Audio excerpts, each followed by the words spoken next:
Assalamu alaikum wa rahmatullahi wa barakatuh. Paix et bénédiction sur le prophète sallallahu alayhi wa sallam, sur ses compagnons, ses amis, sa famille, ainsi que sur tous ceux qui le suivront de bonne foi jusqu'au jour du jugement. Un petit audio ici en direct de la forêt où je vais quand j'ai besoin de me vider la tête et revenir à des choses simples. Vous savez, avec l'âge et l'expérience, on commence à comprendre que les choses essentielles auxquelles on doit penser, et bien penser, ça demande en fait des moments de solitude, de calme et de silence. Ça paraît bête, hein. Je sais que ça paraît bête, mais il est très difficile en fait de bien appréhender certains problèmes et de les gérer d'une façon constructive quand on est dans le tourbillon des cris, des avis, des opinions, des images, des news, des inquiétudes des uns et des autres, des problèmes des uns et des autres. Comme je l'ai souvent dit et écrit, prendre soin de vous, ce n'est pas de l'égoïsme. Parce que si vous ne prenez pas soin de vous, vous ne pourrez rien offrir aux autres. Ni à vos enfants, ni à votre mari, ni à votre femme. Vous serez enseveli sous votre propre personne. D'où le fait que c'est une mesure préventive de s'octroyer des moments à soi, des moments où on réfléchit dans le calme, loin des TikTok et YouTube et discussions en tout genre où les gens s'étripent, sont pas d'accord, etc., etc. Ça amène de la confusion mentale. Vous voyez, moi j'ai eu ça hier, et en fait à mon âge on supporte moins, jeune je supportais plus, mais à mon âge, dès qu'on est au milieu d'ondes négatives, de confusion, etc., on a besoin très vite en fait de se restabiliser. Bon, c'est un peu un inconvénient de l'âge, mais c'est comme ça, il faut se connaître, il faut connaître ses limites.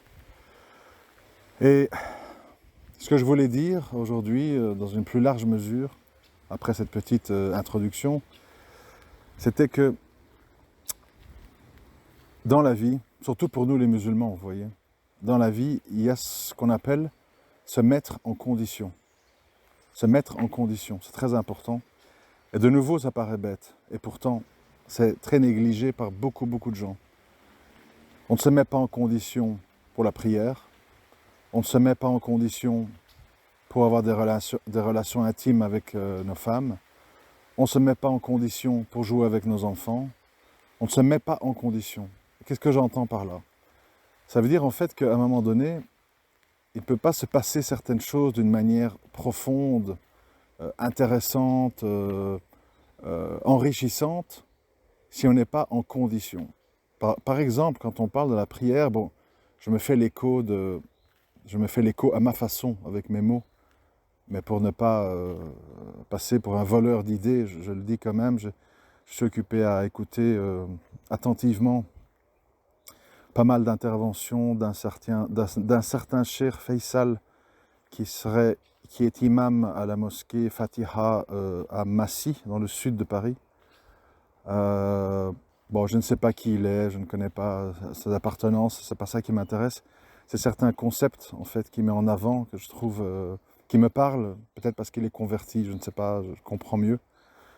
Et en fait, il dit par exemple, et c'est vrai, c'est vrai, c'est ça qui est terrible. Il dit, les gens ils se plaignent que chez eux, ils ne savent pas prier, qu'ils ne sont pas concentrés, qu'ils sont obligés de venir à la mosquée, etc. Il dit, mais est-ce que... Il dit, vous prévoyez un coin pour tout. Un coin télé, un coin manger, un coin se laver, un coin pour les chaussures, un coin pour pendre les vestes et compagnie. Mais est-ce que vous avez un coin prière? C'est-à-dire un endroit que quand vous le regardez, ça vous rappelle la prière. Avec un tapis, avec un porte-livre, avec un Coran, une bibliothèque, du musc, la propreté, bien lavé, etc. C'est un endroit qui vous dit, ah oui, la prière, et ah oui, j'ai envie de prier là. Et un endroit de préférence qui est dans un endroit de la maison un peu au calme, qui n'est pas piétiné ou sans cesse dérangé. Parce que vous voyez le principe de sortir son tapis qu'on cache sous le canapé pour vite prier devant la télé entre deux matchs de foot, c'est pas, on n'en retire rien en fait. C'est normal. C'est pour ça, moi j'ai remarqué aussi, si vous observez beaucoup de familles pauvres, de familles qui vivent en HLM, etc., c'est même s'il y a un retour à l'islam en fait, c'est sans doute ça le problème, hein. Même s'il y a un retour à l'islam, ça se fait dans la frénésie, dans les gens les uns sur les autres, dans les cris. Vous savez, si vous remarquez, moi j'ai beaucoup voyagé, donc j'ai vu ça un peu partout, j'ai remarqué que plus les gens sont pauvres, plus ils gueulent. C'est comme ça. Plus les gens sont riches, éduqués, plus ils parlent doucement, bon, ils retiennent leurs émotions un peu à l'image des Anglais, vous voyez. Alors on pourra dire que c'est de l'hypocrisie, bon, si vous voulez, mais il y a aussi le fait que votre cerveau, en fait, il est moins agressé. Les cris, ça agresse. Et malheureusement, ça, c'est relié au sujet parfois du mariage. Si vous êtes marié à une femme ou un homme qui est habitué, en fait, à avoir évolué dans les cris toute son enfance, pour elle ou pour lui, c'est une façon de communiquer qui est normale. Et vous allez vous sentir agressé. Moi, je connais par exemple des frères, surtout un, on va dire, qui a vraiment mis cette raison-là en avant. C'est une des raisons, en fait, qu'il ne se marie pas. Il ne supporte pas, en fait, qu'une femme élève la voix. Pas pour une question de dominance, pour une question que son cerveau, et je l'ai même vu à l'époque, parce que ça fait un bon bout de temps que je ne l'ai pas vu. À l'époque, je me rappelle quand on avait un débat avec un autre frère, etc. À un moment donné, il nous disait, les frères, est-ce qu'on va en rester là? Est-ce que vous pouvez rentrer? Parce que, voilà, il était confus, son cerveau était secoué. Et donc, pour lui, c'est une condition très importante d'une femme qui ne hurle pas. Et bon, il a eu 2-3 mauvaises expériences avec des femmes qui hurlaient. Et donc, il est un peu, bon, refroidi sur cette idée-là. Mais tout ça pour dire que, quel que soit votre niveau social et vos habitudes, j'ai parlé hier en disant qu'on doit se soigner. Ça veut dire que, sachez-le, si vous avez évolué dans une famille quand vous étiez jeune où ça gueule tout le temps, c'est pas normal. Et vous ne devez pas reproduire ça avec vos enfants parce qu'ils vont le faire aussi après. Le calme, le fait de parler normalement, ça permet de se concentrer, ça permet d'avoir les idées claires. Et les cris, je sais qu'il y a des gens, ils me disent à ça, ils disent ouais, mais chez nous, si tu cries pas sur les gens, les imams le vendredi, ils doivent hurler parce que sinon les gens, ils n'écoutent pas, ils s'endorment, il faut les secouer, etc. Bon, je ne sais pas quoi vous dire hein, face à ça. Moi, je ne sais pas dans la sunna, il faudrait peut-être que des frères en commentaire y réagissent, mais est-ce que c'était courant en fait de gueuler, en fait, de tout le temps gueuler sur les gens, gueuler entre hommes et femmes, gueuler des parents aux enfants, tout le temps gueuler en fait. Bon, moi par exemple, je supporte plus, hein. C'est quand j'entends quelqu'un en fait qui élève la voix, qui utilise des mots de vocabulaire impoli et tout, je rentre dans une grande confusion mentale et je deviens agressif en fait. Donc j'évite.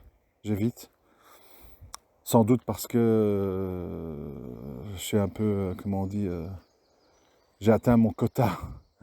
J'ai atteint mon quota après 28 ans de conflits, de divorces, de discussions incessantes qui mènent à rien. Où plus tu expliques et moins on te comprend, etc., ben, t'es fatigué en fait. T'es fatigué. Et quand t'es fatigué, tu n'es plus apte en fait à continuer sur le même rythme. Ton cerveau, il sort le drapeau blanc. Mais bon, tout ça, revenons au sujet. Tout ça pour dire en fait que dans la vie, il faut se mettre en condition. Tu as aussi des gens, pour passer à l'autre sujet, on a parlé du silence, de la prière, etc. Tu as aussi des gens en fait qui sont là. Bon, je caricature, hein, je sais, on va me dire t'exagères, mais bon.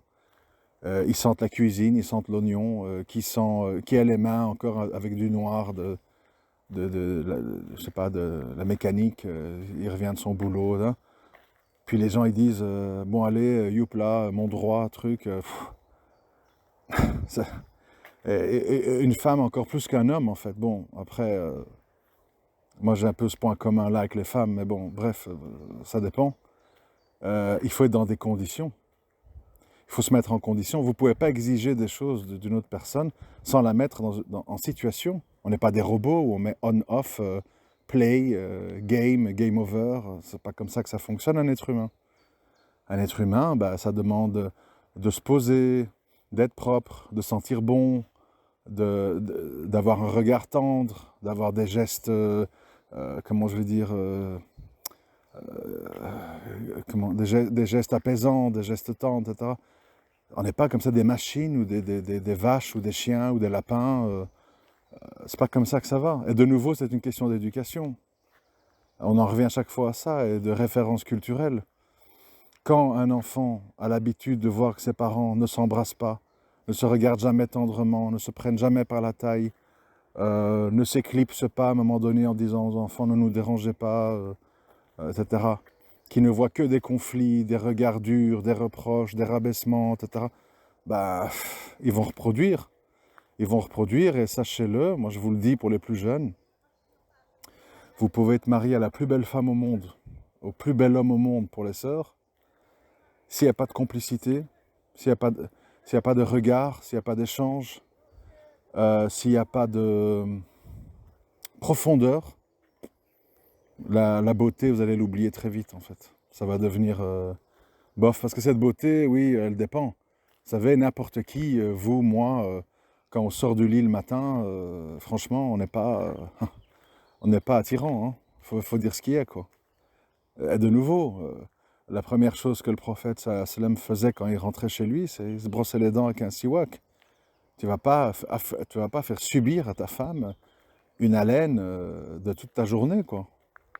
Vous savez, comment je peux vous expliquer ça? Dans notre fitra, en fait, il y a la recherche du paradis perdu.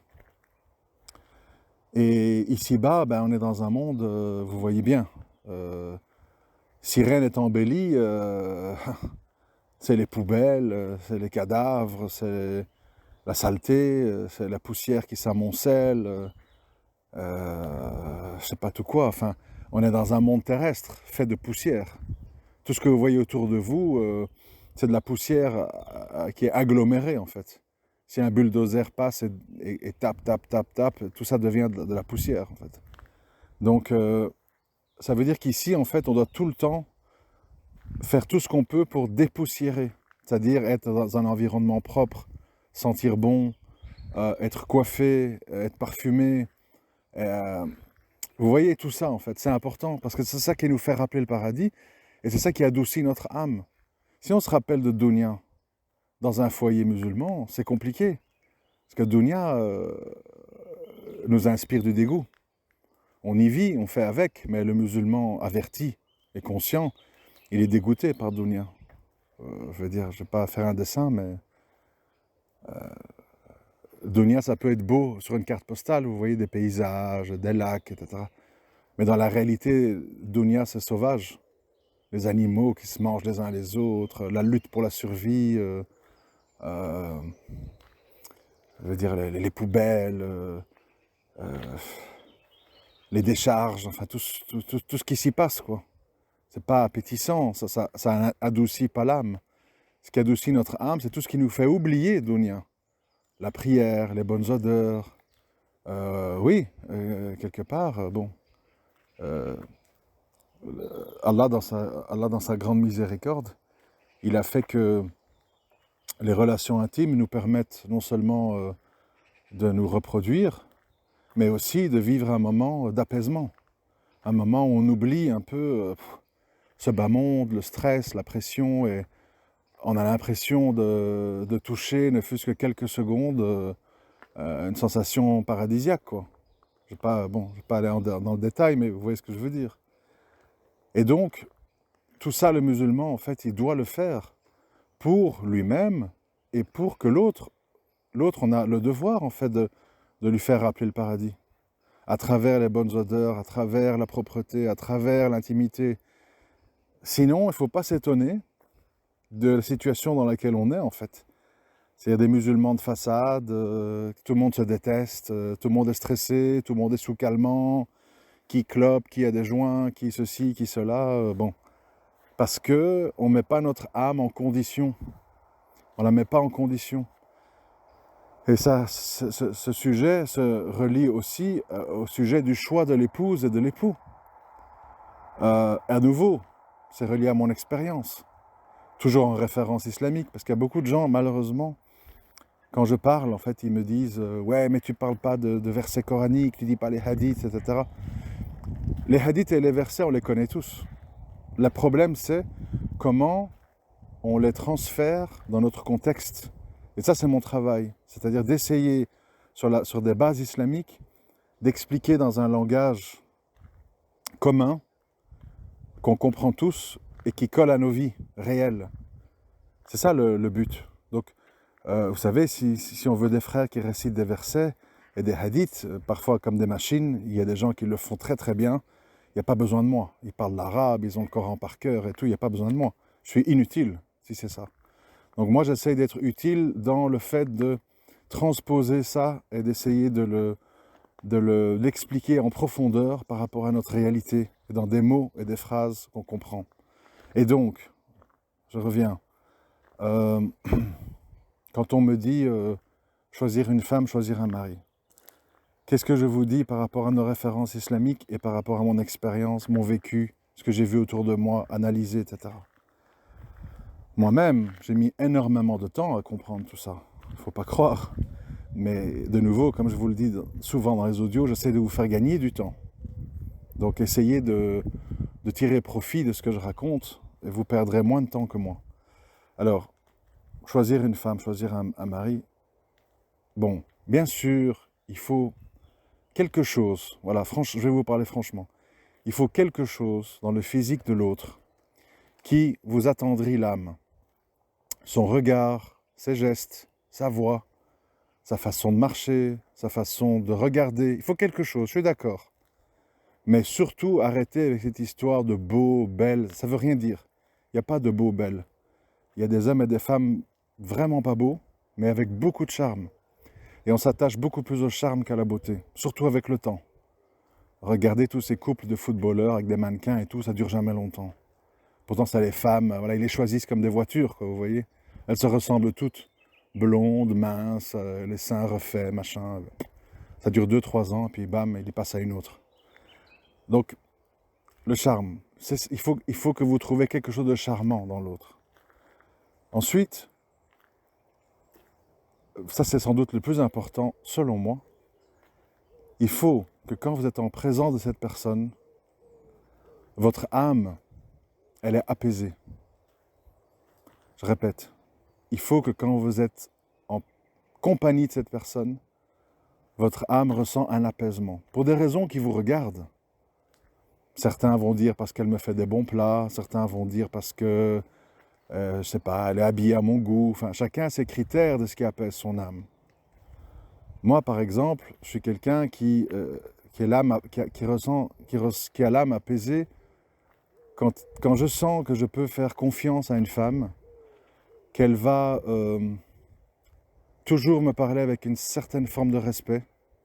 Pas de soumission et de machin, hein. Respect, ça veut dire pas avec des mots blessants, pas avec des mots rabaissants, qu'elle va toujours en fait garder un minimum de contrôle que pour s'adresser à moi d'une façon digne. Donc ça c'est mes paramètres à moi, vous voyez. Le fait de sentir que je peux avoir confiance en une femme parce que je sens qu'elle est fiable, qu'elle tient la route, qu'elle tient ses promesses, etc. Et qu'elle s'adresse à moi, ou elle me répond, ou elle me demande des choses d'une manière ou avec une façon de faire qui n'est pas offensante pour moi. Voilà. Ça, c'est moi. Mais d'autres gens, c'est d'autres choses. Donc, il faut voir, selon vos critères à vous, qu'est-ce qui fait que vous vous sentez bien avec quelqu'un. Et alors là, il y a un ensemble de choses. Je répète. Bon, par exemple, pour les sœurs. Parce que moi, je suis un homme, donc c'est difficile à me mettre à la place d'une femme et parler d'un homme. Donc, je parle d'une femme. Je dis une femme, même qui n'est pas très jolie, ou enfin vous voyez comme les gens, ils veulent toujours correspondre à une espèce d'idéal et se sentent complexés quand c'est pas le cas.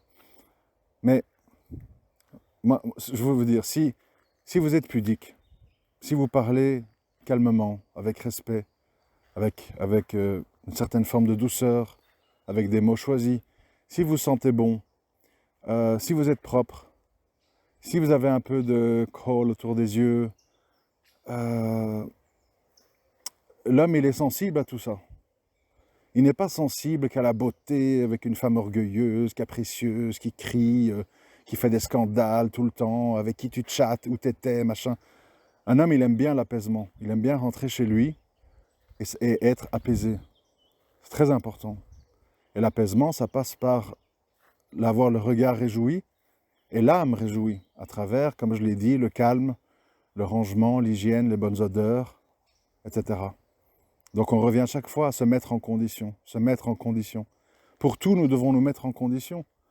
Moi, quand je suis avec mes enfants, qui sont jeunes adolescents, je me mets à leur niveau. C'est-à-dire, j'essaye de me mettre dans leur monde. Et je fais des choses avec eux que je ne ferai pas tout seul. Je fais du sport, je joue à Fortnite, je fais tout en fait. J'essaie un peu de m'intéresser à ce qui les intéresse.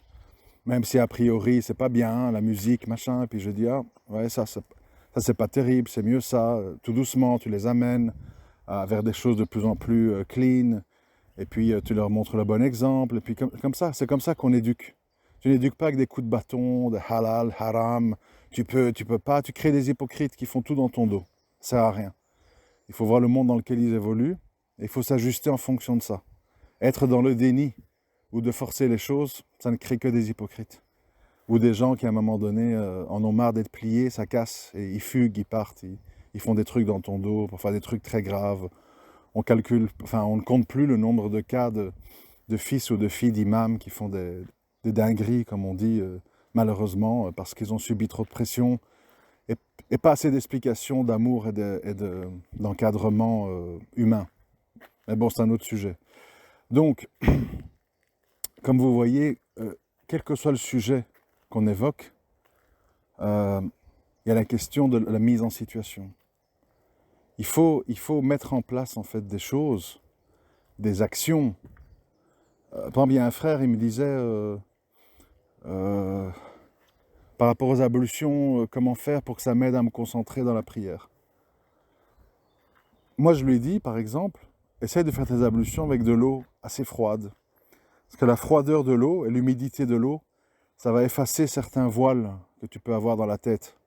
Si tu le fais avec de l'eau tiède, ça peut te laisser sans effet, par exemple.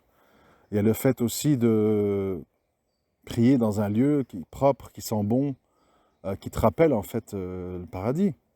Il y a aussi le fait d'allonger le plus possible ses soujouds, les prosternations, quand tu as le front au sol. Essayer d'allonger cette période parce que la pression du sol sur ton nez et ton front, ça a des propriétés aussi au niveau de tes pensées, etc. Donc il y a toutes sortes de choses, je me répète, se mettre en condition. Mettre en place des choses qui vont te faciliter. Vous verrez, si vous êtes des couples, je sais qu'il y a des gens qui m'écoutent en couple, franchement, je le dis pour votre bien, commencez, première des choses, faites vraiment un effort là-dessus, parlez-vous différemment. Parlez-vous différemment. Écoutez l'autre, ce qu'il a à vous dire. Ne montez pas la voix, ne commencez pas à insulter. Si vous faites ça, c'est la catastrophe assurée. Et qui veut la catastrophe? Personne. Vous voulez, vous les frères, courir en bagnole tous les week-ends, voir vos enfants qu'on va dresser contre vous, tatati tatata. Vous voulez, vous les sœurs, monoparentales, courir partout avec les enfants à l'école, convocation du directeur, votre fils, machin, il a perturbé les cours, il a volé un portable, les papiers, tout sur le dos. Qui veut ça? Personne. Alors évitez ça en vous mettant en condition pour ne pas saboter votre couple. Parce que j'utilise souvent ce mot avec les gens. Je dis, beaucoup d'êtres humains, ils sont dans l'auto-sabotage. Ils se sabotent eux-mêmes. Et ils se croient forts, et ils se croient orgueilleux.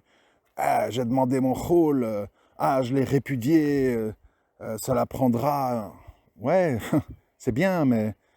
Et derrière, c'est quoi ta vie? Tu gagnes quoi? Qu'est-ce que tu gagnes? Pas grand-chose. Tu gagnes des ennuis. en tout genre. C'est pour ça que la voie du musulman, de la musulmane, c'est de faire des réformes pour éliminer de sa vie ce qui perturbe tout, ce qui perturbe sa prière, ce qui perturbe l'attirance que ton homme ou ta femme peut avoir pour toi, ce qui perturbe le mariage, ce qui met en danger le mariage. Tout ça, il faut y penser. Ça coule pas de source. Hein. Vous savez, votre mari, votre femme, c'est pas votre petit frère ou votre petite sœur. C'est quelqu'un de formé, c'est quelqu'un qui a des idées, c'est quelqu'un qui a des opinions. On n'est pas des animaux. Ça veut dire qu'il faut savoir s'adresser à l'autre. Et ça n'a rien de virilisant. Hein. Moi, franchement, je le dis pas pour rabaisser. Mais quand j'entends certains frères s'exprimer dans des spaces et ailleurs, je me dis, si j'étais une femme, ce gars ne m'inspirait rien, en fait. Il ne m'inspirerait pas. Je le verrais comme un gamin, un voyou, qui n'est pas stable, qui ne contrôle pas ses émotions, qui parle en fait comme une femme. Hein, tatati, tatata, t'as fait ci, t'as fait ça. Oui, mais... Non, un homme, ça parle doucement, ça parle clairement, ça parle précisément. Ça commence pas à gueuler, ça commence pas à pinailler, à être dans des combats de coq. Non. Et d'ailleurs, ça rassure pas une femme. Une femme, elle n'aime pas ça. Une femme, elle aime quelqu'un dont elle a la sensation qui va stabiliser et sécuriser sa vie.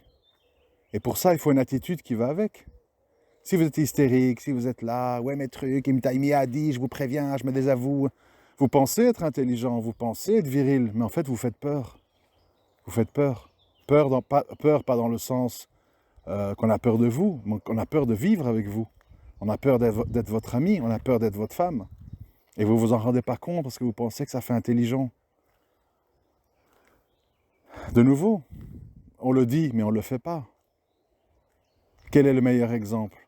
Le meilleur des hommes, le prophète sallallahu alayhi wa sallam. Pourquoi on ne prend pas exemple sur lui à tous les niveaux? Comment il se comportait avec les enfants? Comment il se comportait avec ses femmes? Comment il se comportait avec ses compagnons? Hein? Il n'autorisait pas qu'on se moque des petits pieds de tels compagnons, même en blaguant, etc. Il ne supportait pas ça. Il y a des choses qu'il savait être néfastes pour le relationnel. Quand Aïcha avait des cris de jalousie, vous l'avez vu la gifler, vous l'avez vu l'insulter, vous l'avez vu la rabaisser. Il souriait. Votre mère est jalouse. C'est comme ça. Il faut attendre que ça passe. C'est ça. Après, bon, évidemment, il y a une graduation. On se comprend, vous m'avez entendu hier. Il y a une différence entre faire une crise de jalousie et être victime de syndromes psychotiques graves et dangereux. Bon, il y a des limites à tout ça, hein, on se comprend. Hein. Faut pas me faire dire ce que j'ai pas dit. Hein. Mais donc, tout l'objet de cet audio, en fait, ça tourne autour du fait de, pour que vous retiriez quelque chose de votre prière, pour que vous retiriez quelque chose de l'écoute du Coran, pour que vous retiriez quelque chose des rapports avec votre femme ou de la compagnie de votre femme, il faut se mettre en condition. Il faut se mettre en situation. Vous savez, le meilleur exemple de ce que je viens de dire là, c'est valable pour les hommes, parce que souvent on dit c'est les femmes. Regardez une femme qui est totalement négligée, vous savez, décoiffée, aucun maquillage, pas de col, pas de parfum, etc. Regardez-la, prenez-la en photo, pour vous, hein, votre femme, et prenez-la quand elle est arrangée. Malheureusement, quand elle va à des fêtes de mariage ou quand elle sort, parce que les gens font tout à l'envers, alors qu'ils devraient faire ça à la maison, justement pour plaire à l'autre. Mais Shaitan, il ne nous lâche pas, donc il nous fait faire les choses renversées. On est en jogging, chancla, cheveux en pétard à la maison, et on est tiré à 4 épingles quand on va dehors, aux fêtes de mariage, où il y a DJ Keops et tout le monde qui danse dans la mixité, enfin bref. Donc c'est triste, mais c'est comme ça. Et donc prenez une photo comme ça, et prenez une photo quand elle s'arrange. Parfumée, corolle, cheveux, machin, etc. Vous allez dire, c'est pas la même femme. Et pourtant, c'est la même femme. Ça veut dire quoi? Ça veut dire que la mise en situation, ça a de l'importance. Ça change tout. Ça change tout. Une femme qui sent bon, qui est propre, qui a un maquillage léger, élégant, raffiné, qui s'adresse à vous avec des paroles mesurées, respectueuses, ça va vous viriliser, ça va vous attirer, ça va vous faire sentir bien. La même femme en jogging, cheveux en l'air, qui gueule, qui insulte, etc. Vous allez fuir de la maison et vous allez vous retrouver avec tous les hommes au salon de thé, devant le Real Madrid ou dans un chicha bar avec les potes. Et vous allez rentrer quand votre femme dort pour éviter les reproches. Est-ce que c'est ça la vie d'un couple musulman? Franchement, bah non. Combien de temps on va encore tous se mentir à nous-mêmes et faire semblant que tout va bien et arrête de nous montrer du doigt. Vous savez, ça va rien changer à votre vie, hein, le fait de me maudire ou de dire quel salaud, quel raciste, quel machin, quel sale type, comment se permet-il avec tous ces divorces. Ça va rien changer à ma vie. Moi, je parle pour votre vie. Parce que si vous ne tenez pas compte de tout ce que je raconte, en fait, c'est votre vie que vous gâchez, pas la mienne. Hein. Moi, je suis dans ma vie, je suis au calme, je vous parle depuis une forêt. La vie continue, quoi. J'ai mes enfants, je m'occupe. Mais c'est pour vous. Maïr ou rejeter ce que je dis, il n'a pas de science, il devrait se taire, enfin, toutes sortes de trucs que j'entends. Ouais, ça peut vous soulager, mais est-ce que ça va changer votre vie? Non. Si vous n'aimez pas, au moins laissez les gens à qui ça fait du bien, qui en retirent quelque chose. Je ne pense pas avoir dit ici la moindre chose qui est en opposition à l'islam. Pourquoi toujours chercher des cibles parmi les musulmans? Il n'y a pas assez de cibles comme ça. Subhanallah. Donc, pour conclure, pour réussir votre couple, pour réussir votre relation avec Allah, pour réussir l'éducation de vos enfants, pour stabiliser votre âme, pour contenter votre âme, il y a des choses à mettre en place. Il y a des choses à mettre en place. Commencez dès ce soir. Faites-vous un petit coin chez vous, avec le tapis, mettez du musc dessus, mettez quelques livres, créez une ambiance. Et quand vous prierez là, vous allez vous sentir bien avec votre femme. Changez votre façon de parler. Regardez-vous autrement. C'est pas parce que vous avez eu des gosses ou je sais pas quoi. Votre femme, votre mari, il est toujours là. Hein. Il est toujours en attente de votre, de votre tendresse, de votre regard aimant, d'un geste tendre. Oui, d'accord, c'est pas toujours l'amour-passion, torride comme au début. Mais vous savez, parfois c'est plus sain et plus durable. L'amour tendre, l'amour complice, les échanges, voir un truc à deux, en discuter. Et pas toujours être là, t'as oublié ci, t'as oublié ça, ouais mais toi avec ta mère, gna, gna, hein. Qu'est-ce que vous voulez faire là-dedans? On peut rien faire. À la fin on s'aime plus, on n'a plus envie de coucher, on n'a plus envie de rien faire. Personne n'aime être secoué, personne n'aime être rabaissé, mal considéré, mal parlé, personne. Pensez à la préservation, pour vous-même déjà. Aucun de vous n'a envie de se retrouver tout seul et d'affronter la vie tout seul. Alors tant qu'il y a une personne à côté de vous, mettez des choses en place. Pardonnez, fermez les yeux, calmez les choses. Prenez sur vous, c'est pas grave. Elle n'a pas raison, fais-lui croire qu'elle a raison. Tu vas rien perdre, tu t'en fous. Laisse-lui croire, même si tu es sûr que tu as raison. Qu'est-ce que tu vas gagner d'avoir raison? Rien. C'est comme ça. Il faut être très... Il faut savoir être grand seigneur, on dit en français. Vous voyez, grand seigneur. Ça veut dire il faut pas se rabaisser à des petites histoires. Oui, mais ta mère, elle m'a regardé de travers. Oui, c'est peut-être vrai, laisse tomber. Tant pis, c'est pas grave, elle vit pas chez vous, sa mère. Enfin, vous voyez ce que je veux dire. Il faut savoir laisser couler, surtout nous les hommes. On ne peut pas se mettre au niveau des femmes, à pinailler sur des bêtises. Ouais, mais je t'ai vu, ou mais t'as dit ça. Et pourquoi, quand ton ex a écrit un WhatsApp, t'as répondu tout de suite. Si nous, on en rajoute, on n'en sort plus. Essayez, bon, même les femmes, essayez de prendre de la hauteur. Essayez de sauver votre couple parce que, vous voyez le problème, à force de chercher des ennuis, à force d'être maladivement jalouse, de ne rien pardonner, etc., à la fin, vous allez vraiment le perdre, pour de vrai. Avant, c'était des mythes, c'était des illusions. J'ai peur que, je crois que, avec ses collègues et machin, et son ex. Avant, c'était des craintes, des phobies. Mais si vous l'ennuyez trop, ça deviendra une réalité. Donc vous créez ce qu'on appelle une prophétie autoréalisatrice. Il finira par me tromper, il finira par me tromper. Oui, parce que tu l'as mis en condition de vouloir aller partir se marier ailleurs. Il faut faire attention dans la vie de ne pas être dans l'auto-sabotage. Beaucoup de gens sont là-dedans, j'arrête pas de le dire. Beaucoup de gens sont dans l'auto-sabotage. Ils sabotent. Et oui, j'avais oublié aussi, que quand on parle de se mettre en condition, des petits détails font des grandes choses, mes frères. Amenez votre famille dans une balade, dans un parc, en forêt, aller voir des animaux dans un, je sais pas comment ça s'appelle, une sortie, vous voyez, je sais pas comment ça s'appelle en France, Futuroscope, Astérix, machin, etc. Prenez un peu l'air, sortez-les des écrans. Euh, oui, ça coûte un peu, mais bon, vous savez, l'argent, ça va, ça vient, il sortira pour d'autres choses, donc autant le sortir pour quelque chose qui fait du bien à votre famille. Lâchez un peu la bride, laissez les gens respirer, construisez des beaux souvenirs entre vous et votre famille. C'est ce qui va vous aider à supporter les épreuves plus tard, parce que ce qui permet à un couple, à une famille de supporter des épreuves, c'est les bons souvenirs. On se raccroche à ça pour supporter parfois des moments difficiles. Une famille doit se construire des souvenirs, des beaux souvenirs, où on rigole, où on est à l'air, où on interagit, où on joue ensemble. Vous croyez qu'on retient quoi de papa est sur FIFA, je suis dans ma chambre, je joue à Roblox, ma mère est dans la cuisine, elle sent l'oignon, et tous les dimanches, toute la famille vient bouffer, et tout le monde crie partout dans la maison avec les petits cousins, et tout le monde est nerveux, ça finit par se disputer, papa va fumer une clope à la terrasse, maman parle mal de papa quand il n'est pas là. Qu'est-ce que vous croyez que ça va donner comme être humain, tout ça? Pensez un peu aux autres, pas qu'à vous, tout le temps. Moi, je veux, j'exige, j'espère, j'attends. Subhanallah. Soyez léger, soyez frais, soyez appétissant, soyez avenant, soyez distrayant, soyez à l'écoute.